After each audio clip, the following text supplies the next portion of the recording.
He kept the teacups on the highest shelf, thin porcelain rimmed in gold, as if elevation alone might preserve their dignity. Every morning before the city outside found its rhythm, Thomas Whitaker brewed Earl Grey, precisely the way his grandfather had taught him.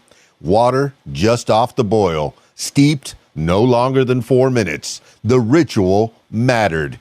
It always had. Thomas had never lived in England. He had barely visited 2 weeks in London during a rainy spring, but something about the place had lodged itself deep in him.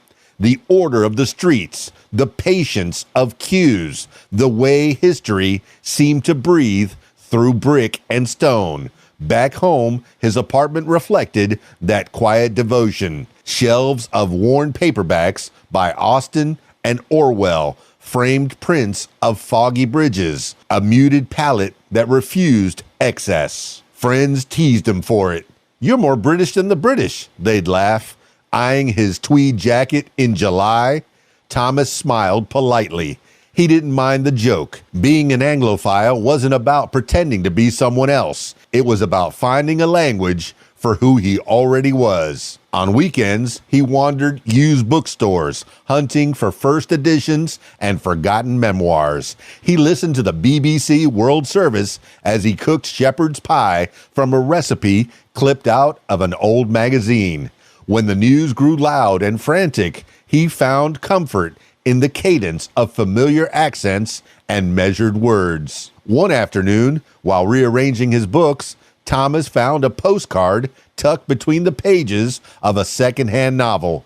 It showed a narrow English lane bordered by hedges in bloom. On the back, in faded ink, someone had written, "Some places feel like home long before we arrive." He stood there for a moment, postcard in hand, and smiled. He finally understood what had drawn him across oceans and eras. Loving England wasn't about the crown, the customs, or even the tea. It was about continuity, about believing that the past still had something gentle and useful to say to the present. Thomas slipped the postcard into a frame and placed it beside his teacups. Outside, the city hurried on. Inside, the kettle clicked off. And for a few peaceful minutes, the world felt perfectly, politely in order. I do like many things British. Does that make me an Anglophile? Stick around for more. It's KeysDAN, RadioWhat.com, DJLittleRock.com. Peace. I'm out of here.